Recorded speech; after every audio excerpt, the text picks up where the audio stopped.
انسانوں کے نام افزار ریحان، اس طوفان سے سرخرو کون ہوگا؟ نون لیگ کے قائد میاں نواز شریف کی صلاحیتوں کا لوہا کوئی مانے نہ مانے، یہ درویش ضرور مانتا ہے۔ اس وقت ہماری قومی سیاست میں جو ارتعاش آیا ہوا ہے، اس کی ڈوریاں انہی معصوم شریف ہاتھوں میں ہیں، جسے ان کے مخالفین اکثر و بیشتر لندن پلان کا نام دیتے ہوئے جلتے کڑتے رہتے ہیں۔ عام عوام تو رہے ایک طرف، ہمارے بہت سے اجل صحافیوں اور بلند بانگ دانشوروں کو سمجھ نہیں آ رہی کہ آگے کیا ہونے جا رہا ہے۔ بہت سے اس الجھن کا شکار ہیں کہ سپریم کورٹ جیسے آئین کے کسٹوڈین ادارے سے متھا لگانا بڑا خطرناک فیصلہ ہے۔ اس کے نتیجے میں نہ صرف یہ کہ اس کے چھوٹے بھائی شہباز کو گھر بھیجا جا سکتا ہے، بلکہ نون لیگ اور اس کی حکومت کا بیڑا بھی غرق ہو سکتا ہے۔ طاقتوروں کا تو کوئی اعتبار نہیں ہوتا، ان کی دوستی اچھی نہ دشمنی، نہ جانے کب وہ آنکھیں دکھا دیں۔ ان کے بہکاوے میں آ کر پہلے نون لیگ مقبولیت کے حمالہ سے پاتال کی تاریکی میں گری پڑی ہے، اور پھر نواز شریف کی تو کبھی کسی آرمی چیف سے بن آئی ہی نہیں، جنہیں یہ خود لگواتا ہے وہی اسے براستہ جیل خانہ دیش نکالے تک پہنچا دیتے ہیں۔ دوسری طرف پی پی جیسے اتحادیوں کا بھی کوئی اعتبار نہیں،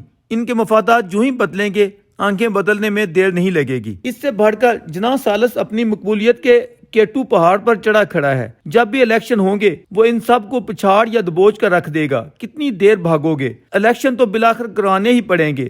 اب تو سپریم کورٹ کی ننگی تلوار بھی تمہارے سروں پر لہرا رہی ہے، جسے آپ درویش صاحب اناڑی گردانتے رہتے ہیں، وہ اس عوامی دباؤ کے ساتھ عالمی دباؤ بھی بڑھاتا چلا جا رہا ہے۔ اس کے کرندے طاقتوروں سے معاملات سیدھے کرنے کے لیے بھاگ پھر رہے ہیں۔ کسی بھی وقت کوئی ایسی خبر آ سکتی ہے جو کھیل کا پانسا پلٹ کر رکھ دے گی، کیونکہ طالبان خان نے انہیں ناکوں چنے چبوا کر رکھ دیے ہیں۔ ان کے خلاف پہلے لوگ ڈرائنگ روموں میں بھی منہ کھولتے ہوئے ڈرتے تھے، آج گلی محلوں میں بچوں تک کی زبانوں پر ساری داستانیں ہیں، بلکہ لندن اور واشنگٹن تک ان کے متعلق کھلے نعرے لگ رہے ہیں، اور پھر خود اندر سے بھی دباؤ ہے، لہذا کب تک سامنا کریں گے؟ اس تمام تر پروپیگنڈے کے الرغم درویش معاملات کو دوسری طرف جاتے دیکھ رہا ہے۔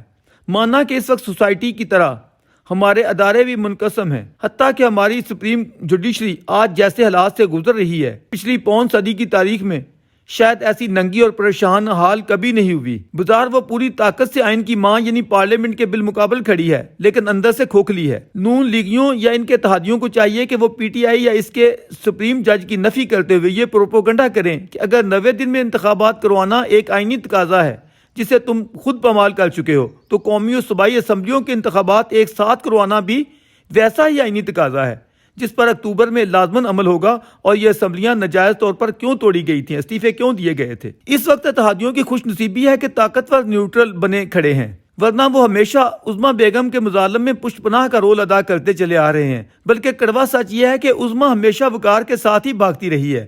عوامی طاقت کی بربادی ہمیشہ اسی باہمی ملی بھگت کے کارن ہوتی رہی ہے۔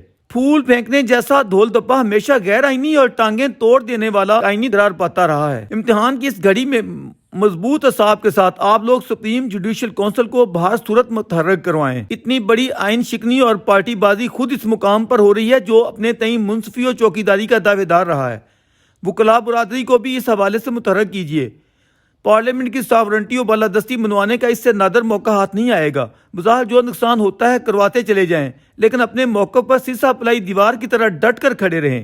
اب اس کے سوا کوئی چارہ نہیں بچا، جیسے کہ parliament supreme court practice and procedure act 2023 صدارتی استرداد کے بعد باضابطہ و حتمی طور پر منظور کرتے ہوئے بالفعل لاگو کروا کر دم لے، اور تمام جمہوریت نواز سیاستدان یہ عہد کر لیں کہ اگلی پارلیمنٹ جیسے تیسے اختلافات کے باوجود غیر منتخب اشخاص یا محکموں کو پارلیمنٹ کی عظمت کے تابع کرنے کے لیے ٹھوس آئینی ترامیم کرے گی، تاکہ اس نوع کی آمرانہ سوچ آئندہ سر نہ اٹھا سکے۔ اس تمام تر جدوجہد کا کریڈٹ 3 مرتبہ منتخب ہونے والے لیڈر نواز شریف کو جاتا ہے، جس نے طاقتور تقرری پر پامردی کے ساتھ سٹینڈ لیا، ورنہ ان کی پارٹی کے بہت سے لیڈران بشمول چھوٹے بھائی باجوہ ڈکٹرائن کا شکار ہوئے پڑے تھے۔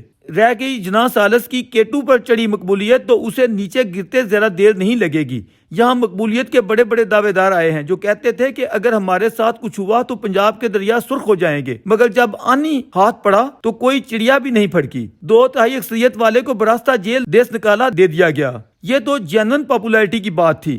یہاں تو اس وقت سب کچھ جعلی اور 2 نمبری ہے۔ ایک اناڑی کے پاس محض مانگے تانگے کی بھیڑ ہے، جس سے غائب ہوتے دیر نہیں لگے گی۔